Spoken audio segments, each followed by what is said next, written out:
बरं. समजा एखाद्या व्यक्तीच्या हाताचं हाड मोडलं हो. किंवा कोणतीही शारीरिक दुखापत झाली, तर आपली पहिली कृती काय असते? साहजिकच आपण डॉक्टरकडे जातो. नक्कीच. तिथे दुसरा विचार नसतोच मुळी. अगदी बरोबर.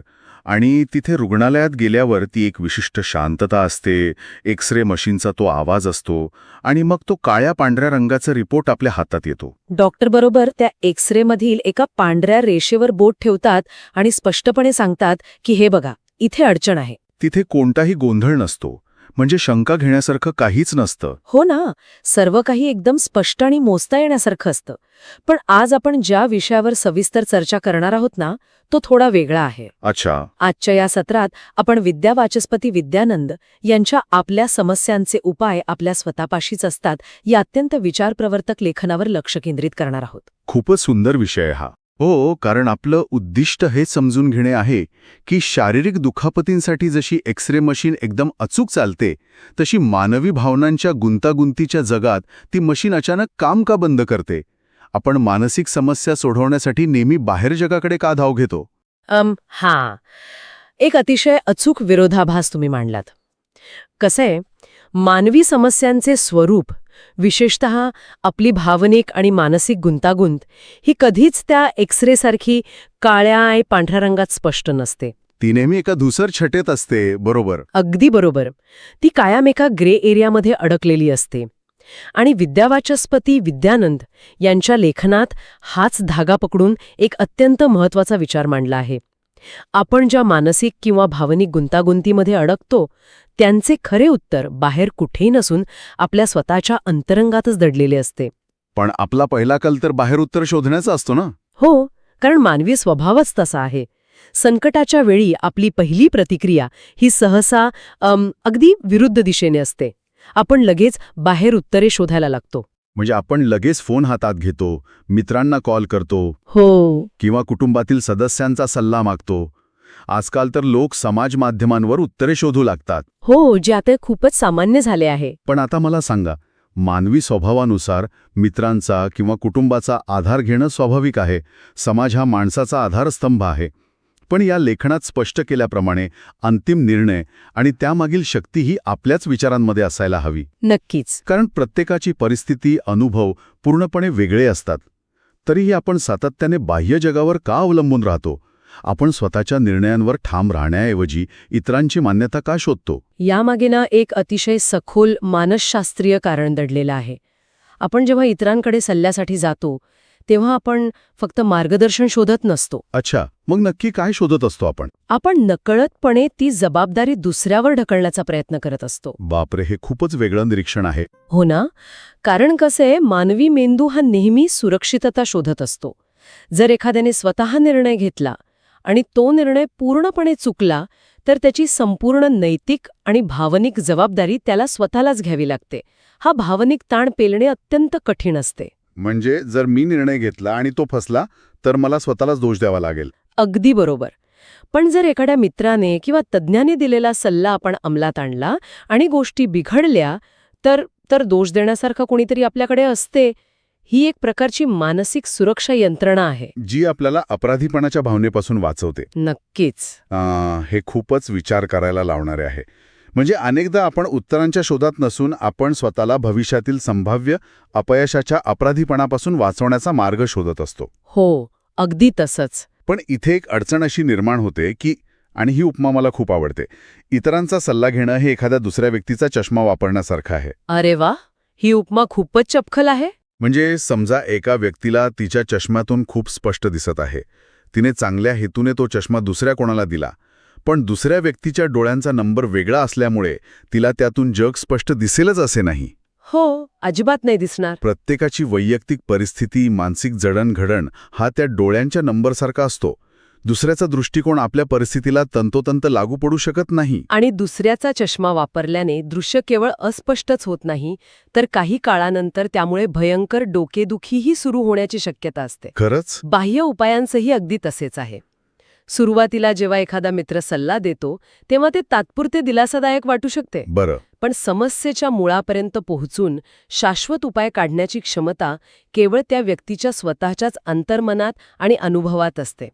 जोपर्यंत स्वतःच्या डोळ्यांचा नंबर तपासून स्वतःचा दृष्टिकोन तयार केला जात नाही तोपर्यंत गोष्टी कधीच स्पष्ट दिसणार नाहीत. म्हणजे बाह्य सल्ले हे केवळ परिस्थितीचे वरवरचे आकलन करू शकतात. हो, कारण समोरची व्यक्ती फक्त तेवढेच पाहू शकते जेवढे तिला सांगितले जाते. पण समस्येची मुळे ही आपल्या सुप्त भावनांमध्ये खोलवर रुजलेली असतात. मग आता इथे एक प्रश्न येतो, जर बाह्य जगाचा तो चष्मा चालत नाही तर आपण आपली स्वतःची दृष्टी कशी सुधारायची? इथेच मग दृष्टिकोन बदलण्याचा आणि आत्मचिंतनाचा मुद्दा समोर येतो. अच्छा, मूळ स्रोतही हेच स्पष्ट करतो की समस्यांकडे पाहण्याचा दृष्टिकोन बदलला की समस्येचे स्वरूपही आपोआप बदलते. हो, जर आपण शांतपणे विचार करून स्वतःशी संवाद साधला तर ज्या गोष्टी गुंतागुंतीच्या वाटत होत्या त्या स्पष्ट होऊ लागतात. आपल्या मनात प्रश्नांची उत्तरे आधीपासूनच असतात, त्यांना फक्त ओळखण्याची गरज असते. आणि त्यासाठी आत्मचिंतन, संयम आणि प्रामाणिकपणा आवश्यक आहे. आत्मचिंतन म्हणजे केवळ डोळे मिटून एकांतात बसणे नाही बरं का. मग नक्की काय? ही स्वतःच्या आत डोकावून पाहण्याची आणि स्वतःशी अत्यंत प्रामाणिक राहण्याची एक कठोर प्रक्रिया आहे. बऱ्याचदा आपण आपल्या स्वतःच्या चुका किंवा असुरक्षिततेचा सामना करण्यास घाबरतो. हो, हे तर आहे. जेव्हा आपण स्वतःला खरोखरच कठीण प्रश्न विचारतो तेव्हा मिळणारी उत्तरे नेहमीच सुखावं नसतात. त्यात स्वतःचे दोषही दिसू शकतात आणि म्हणूनच ही प्रक्रिया आव्हानात्मक असते. इथेच खरी गंमत आहे बघा. आणि मला इथे एक अत्यंत व्यावहारिक प्रश्न उपस्थित करायचा आहे. विचारा ना. आपण म्हणतो की आत्मचिंतन करा, स्वतःशी प्रामाणिक संवाद साधा. पण जेव्हा माणूस एखाद्या मोठ्या समस्येत अडकलेला असतो, उदाहरणार्थ एखादं मोठे आर्थिक संकट किंवा नातेसंबंधातील टोकाचा वाद, तेव्हा त्याच्यावर प्रचंड मानसिक ताण असतो. नक्कीच. मग अशा वेळी स्वतःशी प्रामाणिक संवाद साधणे खरोखर शक्य असते का? कारण तणावाखाली असताना आपला मेंदू आधीच अनेक विचारांनी आणि भीतीने गोंधळलेला असतो. अशा स्थितीत आपण स्वतःलाच खोटं तर सांगत नाही ना, हे कसे ओळखायचे? खूप महत्वाचा मुद्दा आहे. कारण जर आपण याचा व्यापक विचार केला तर तणावाच्या वेळी मेंदूची कार्यपद्धती अतिशय वेगळी असते. तो फाईट किंवा फ्लाईट म्हणजेच लढा किंवा पळ काढा या आदिम अवस्थेत असतो. अच्छा. या अवस्थेत मेंदूला फक्त तत्काळ सुटका हवी असते. तो दीर्घकालीन परिणामांचा आणि प्रामाणिक उपायांचा विचार करू शकत नाही. म्हणूनच विद्यानंद यांच्या लेखनात संयमाची भूमिका अत्यंत महत्वाची मानली आहे. संयम म्हणजे नक्की कसा? आपण एक उपमा घेऊया. अस्थिर मन हे गढूळ पाण्यासारखे असते. आता मला सांगा, गढूळ पाण्यात स्वतःचं प्रतिबिंब कधी दिसतं का? नाही, अजिबात नाही दिसणार. बरोबर. पण जर त्या पाण्याला आपण काही काळ स्थिर होऊ दिले तर माती हळूहळू तळाला जाते आणि पाणी नितळ होतं. हो, पाणी स्वच्छ होतं. मानवी मनाचंही तसेच आहे. संयम ठेवल्यास भावनांचा गोंधळ आणि भीतीची प्रतिक्रिया तळाला बसते. त्यानंतरच अंतर्मनातील खरी आणि प्रामाणिक उत्तरे पृष्ठभागावर येतात. हां, गढूळ पाणी स्थिर होऊ देणे हे ऐकायला खूप तार्किक वाटते.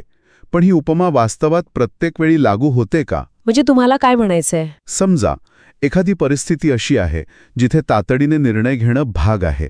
व्यवसायात अचानक एखादे मोठे नुकसान झाले आहे किंवा नोकरी जाण्याची वेळ आली आहे, जिथे उद्याच काय करायचं याचा निर्णय घ्यायचा आहे. बरं. अशा हाय स्टेक्स परिस्थितीत तलावापाशी बसून पाणी नितळ होण्याची वाट पाहणं परवडणारे नसते ना. मग अशावेळी हा संयम आणि आतली उत्तरे शोधणे हा नियम कसा काम करतो? हा भेद समजून घेणे अत्यंत आवश्यक आहे. मूळ लेखन हे शारीरिक आणीबाणीबद्दल किंवा तत्काळ जीव घेण्या परिस्थितीबद्दल बोलत नाहीये. जर घरात आग लागली असेल तर तिथे आत्मचिंतन करत बसण्याची गरज नसते. हो, तिथे तर लगेच पळावं लागेल. अगदी बरोबर. तिथे तत्काळी कृती करणे गरजेचे असते. पण आपण दैनंदिन आयुष्यात ज्यांना आणीबाणी समजतो त्यातील बहुतांश समस्या मानसिक स्वरूपाच्या असतात. आर्थिक अडचण किंवा नोकरीतील प्रश्न नक्कीच गंभीर असतात, पण आणीबाणीच्या क्षणी आपला मेंदू अनेक भयावह चित्र निर्माण करत असतो. हो, आपण खूप पुढे जाऊन विचार करू लागतो. हो ना. उद्या काय होईल या नुसत्या कल्पनेने आपण खचून जातो. इथे संयम म्हणजे निष्क्रिय बसणे नव्हे. इथे संयम म्हणजे त्या भयावह आणि काल्पनिक भविष्यातील चित्रांना बाजूला सारून सध्या माझ्या हातात काय आहे, आज मी कोणती योग्य कृती करू शकतो यावर लक्ष केंद्रित करणे. म्हणजे तो जो मानसिक सायरन वाजत असतो तो आधी बंद करायला हवा. अगदी बरोबर. तो मानसिक सायरन बंद केल्यावरच मेंदू योग्य निर्णय घेऊ शकतो. याचा अर्थ असा की आपण आपल्या दैनंदिन मानसिक समस्यांना विनाकारण आणीबाणीचे स्वरूप देतो आणि त्यामुळेच तो गोंधळ निर्माण होतो. हो, बहुतांश वेळा हेच होतं.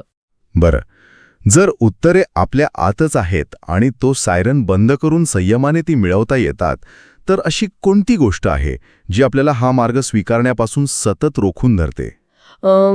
अंतर्मनात डोकावणे इतकेच जर प्रभावी आहे, तर माणसाचा कल पुन्हा पुन्हा बाह्य जगाकडे का जातो? याचे प्रमुख कारण मूळ स्रोतामध्ये खूप स्पष्टपणे दिले आहे. ती गोष्ट म्हणजे भीती, शंका आणि आत्मविश्वासाचा अभाव. अच्छा, भीती आणि शंका. हो, हे असे मानसिक अडथळे आहेत जे व्यक्तीला स्वतःच्या क्षमतेवर विश्वास ठेवण्यापासून रोखतात. जेव्हा एखादी नवीन किंवा कठीण परिस्थिती निर्माण होते, तेव्हा मनात पहिली शंका येते की मला हे खरोखर जमेल का?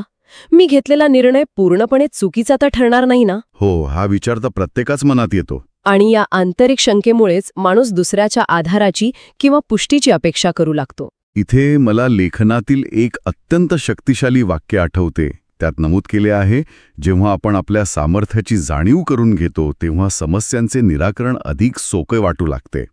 आत्मविश्वास हा प्रत्येक समस्येचा पहिला उपाय आहे. हो, हे वाक्य खूपच महत्वाचे आहे. तर या सगळ्याचा नेमका अर्थ काय? याचा अर्थ असा होतो की आत्मविश्वास ही केवळ एक फील गुड भावना किंवा स्वतःला प्रोत्साहन देणारी अवस्था नाही. आपण अनेकदा आत्मविश्वासाला फक्त एक सकारात्मक विचार मानतो. बरोबर. पण इथे आत्मविश्वास ही एक प्रत्यक्ष कृती आहे. कुलूप उघडण्यासाठी जशी चावी लागते, तशी समस्येच्या गाभाऱ्यात प्रवेश करण्यासाठी आणि तिथले उपाय शोधण्यासाठी आत्मविश्वासाची चावी आवश्यक असते. त्या चावीशिवाय कितीही प्रयत्न केले तरी समस्येचे खरे स्वरूप उलगडणार नाही. अगदी बरोबर. आत्मविश्वास हा पहिला उपाय आहे. याचा अर्थ असा नाही की केवळ आत्मविश्वासाने समस्या जादू केल्यासारखी गायब होईल. हो, समस्या तर तिथेच राहणार. स्वतःत निर्माण करणे. जर एखाद्या व्यक्तीचा स्वतःवरच अविश्वास असेल तर मूळ समस्या अधिक गुंतागुंतीची बनते. म्हणजे समस्येची तीव्रता वाढते. हो, कारण अशा वेळी माणसाची ऊर्जा 2 ठिकाणी विभागली जाते. एकीकडे ती प्रत्यक्ष समस्या असते जिचे निराकरण करायचे असते आणि दुसरीकडे त्या व्यक्तीची स्वतःबद्दलची भीती असते. बापरे, याचा अर्थ असा होतो की आपण आपलीच ऊर्जा आपल्याला हरवण्यासाठी वापरत असतो. अगदी तसंच. आपण समस्येशी लढण्याऐवजी मला हे जमणार नाही किंवा मी अपयशी ठरेन या स्वतःच्याच विचारांशी लढण्यात अर्धी ताकद गमावून बसतो. हे एक प्रकारे स्वतःच्याच विरुद्ध युद्ध पुकारल्यासारखं आहे. आणि म्हणूनच जेव्हा व्यक्ती स्वतःवर विश्वास ठेवते तेव्हा ती भीतीशी लढण्यात जाणारी अतिरिक्त ऊर्जा वाचते. ती पूर्ण ऊर्जा केवळ आणि केवळ समस्येवर लक्ष केंद्रित करण्यासाठी वापरता येते. म्हणजे फोकस वाढतो. हो, भीती आणि शंका या दाट धुक्यासारख्या असतात, ज्या पुढचा रस्ता कितीही मोकळा असला तरी तो पाहू देत नाहीत. आत्मविश्वास ते धुके दूर करण्याचं काम करतो. धुके दूर झाल्याशिवाय पुढचं पाऊल टाकताच येत नाही. म्हणूनच त्याला पहिला उपाय म्हटले आहे. आता समजा तो संयम मिळवला, गढूळ मन शांत केले, आत्मविश्वासाची ती चावी मिळवली आणि भीतीचे धुकेही दूर केले. एकदा का आपण या टप्प्यावर पोहोचलो की त्या मूळ समस्येकडे कोणत्या नजरेने पाहायला हवे? बरं, कारण मन शांत झाले तरी समस्येचं मूळ स्वरूप अजूनही तिथेच आहे ना. इथेच या विचारधारेतील सर्वात महत्वाचा आणि अंतिम टप्पा येतो. तो म्हणजे समस्यांचे संधीत रूपांतर करणे. संधीत रूपांतर. हो, लेखनात असे स्पष्ट केले आहे की जीवनात येणाऱ्या प्रत्येक अडचणीला आपण शिकण्याची संधी म्हणून स्वीकारले पाहिजे. प्रत्येक समस्या आपल्याला काहीतरी नवीन शिकवते आणि आपल्याला मानसिकदृष्ट्या अधिक मजबूत बनवते. नक्कीच. त्यामुळे समस्यांपासून पळून जाण्याऐवजी किंवा त्यांना नशिबाचा खेळ मांडण्याऐवजी त्यांचा धैर्याने सामना करणे आवश्यक आहे. हे समजून घेण्यासाठी मला शारीरिक व्यायामशाळेची म्हणजे जिमची उपमा अतिशय चपखल वाटते. जिमची उपमा कशी काय? बघा, शारीरिक स्नायू मजबूत करण्यासाठी आपल्याला जड वजन उचलावे लागते. स्नायूंवर जोपर्यंत ताण येत नाही, जोपर्यंत त्यांना त्या अडथळ्याचा सामना करावा लागत नाही, तोपर्यंत ते मजबूत होत नाहीत. हो, हे तर विज्ञानावर आधारित आहे. आयुष्यातल्या समस्यांचे स्वरूपही अगदी याच वजनासारखे असते. मानसिक कणखरतेसाठी आणि वैयक्तिक प्रगतीसाठी या समस्यांचे ओझे उचलणे गरजेचे असते. जर आपण फक्त त्या जड वजनाकडे बघत राहिलो, त्याची भीती बाळगली किंवा ते उचलण्यापासून पळून गेलो, तर आपली कधीच प्रगती होणार नाही. मानसिक स्नायू बळकट करण्यासाठी समस्येचे वजन उचलावेच लागते. अरे वा, हे खूपच छान समजावून सांगितलं तुम्ही. यातून एक अत्यंत महत्वाचा दृष्टिकोनाचा बदल अपेक्षित आहे. कोणतं? आपण समस्यांना आयुष्यात आलेला एक नकोसा अडथळा मानतो की प्रगतीची एक आवश्यक पायरी मानतो? हा प्रश्न स्वतःला विचारणे गरजेचे आहे. हो, कारण दोन्हीत खूप फरक आहे. नक्कीच. जेव्हा एखाद्या गोष्टीला आपण केवळ अडथळा मानतो, तेव्हा आपली पूर्ण ऊर्जा तो अडथळा कसा टाळता येईल किंवा त्याला कसा वळसा घालता येईल यात खर्च होते. बरोबर. पण जेव्हा आपण त्याला प्रगतीची पायरी मानतो, तेव्हा आपण असा विचार करतो की या विशिष्ट अनुभवातून काय शिकता येईल, ज्यामुळे भविष्यात अधिक सक्षम होता येईल. हा केवळ शब्दांचा खेळ नाही, तर तो आपल्या विचार प्रक्रियेचा संपूर्ण पाया बदलण्यासारखे आहे. आणि म्हणूनच मूळ स्रोतामध्ये शेवटी असा विचार मांडला आहे की आपल्या समस्यांचं उत्तर कोणीतरी दुसरा देईल किंवा बाहेरून एखादा तारणहार येईल अशी अपेक्षा ठेवण्याऐवजी आपण स्वतः त्या उत्तरांचा शोध घेण्याचा प्रयत्न केला पाहिजे. हो, कारण आपल्या जीवनाचा खरा मार्गदर्शक आपण स्वतःच आहोत. जो व्यक्ती आपल्या अंतर्मनातील ही शक्ती ओळखतो आणि स्वतःवर विश्वास ठेवतो, त्याच्यासाठी यशाचा मार्ग आपोआप खुला होतो. तो मार्ग आपोआप खुला होण्याचं कारण हे नाही की अचानक आयुष्यातील सर्व समस्या संपतात किंवा जीवन संघर्षमुक्त होते. समस्या तर तशाच असतात, नवीन आव्हानं येतच राहतात. असते ते मानसिक वजन उचलण्याची ताकद तिच्यात आलेली असते. ती व्यक्ती आता बाह्य आधाराच्या कुबड्या शोधत नाही, तर स्वतःच्या पायावर ठामपणे उभी राहून कोणत्याही परिस्थितीचा सामना करण्यास तयार असते. हा संपूर्ण प्रवास खरोखरच खूप अंतर्मुख करणारा आहे. आजच्या या सत्राचा आपण थोडक्यात सारांश काढला तर मुख्य विचार असा आहे की बाह्य जगावर विसंबून राहण्यापेक्षा, दुसऱ्याचा चष्मा वापरण्यापेक्षा स्वतःच्या अंतर्मनातील उत्तरे शोधणे कधीही योग्य. अगदी बरोबर. त्यासाठी मन शांत करून प्रामाणिक आत्मचिंतन करणे आवश्यक आहे. भीती आणि शंकेच्या भिंती पाडून आत्मविश्वासाच्या बळावर उभे राहणे आणि आयुष्यात येणाऱ्या प्रत्येक समस्येचे, त्या जड वजनाचे एका नवीन शिकण्याच्या संधीत रूपांतर करणे हेच खरे गमक आहे. हो, कारण आपणच आपले खरे मार्गदर्शक आहोत. जेव्हा हा विचार खऱ्या अर्थाने स्वीकारला जातो, तेव्हा जीवनाकडे पाहण्याचा दृष्टिकोनच बदलून जातो. समस्यांना घाबरण्याऐवजी आपण त्यांना सामोरे जाण्यासाठी आणि त्यातून स्वतःचा विकास घडवून आणण्यासाठी सज्ज असतो. नक्कीच. हा एक खूप मोठा सकारात्मक बदल आहे. या सखोल चर्चेचा समारोप करताना एक विचार सर्वांसमोर ठेवायचा आहे. बरं. आज आपण शिकलो की आपल्या समस्यांचे उपाय आपल्या स्वतःपाशीच असतात आणि आपणच आपले मार्गदर्शक बनले पाहिजे. पण जर आपण स्वतःचे मार्गदर्शक बनण्यात यशस्वी झालो आणि भविष्यात कधी आपले मित्र किंवा कुटुंबातील सदस्य त्यांच्या समस्या घेऊन आपल्याकडे सल्ल्यासाठी आले, तर तेव्हा आपला दृष्टिकोन कसा असायला हवा? हा विचार करण्यासारखा प्रश्न आहे. हो ना. आपण त्यांना थेट आपला चष्मा देणार आणि आपले रेडीमेड उपाय त्यांच्यावर लादणार, की आपण त्यांना त्यांच्या अंतर्मनात डोकावून त्यांचा स्वतःचा चष्मा शोधण्यास आणि स्वतःचे उत्तर स्वतः शोधण्यास मदत करू? खूपच छान प्रश्न आहे हा. कारण खरी मदत ही रेडीमेड उपाय सांगण्यात नसून स्वतःच्या आतील उपाय शोधण्याची दिशा दाखवण्यात आहे. याच विचार करायला लावणाऱ्या प्रश्नासह आपण आज इथेच थांबूया. पुन्हा भेटू अशाच एका सखोल चर्चेसह.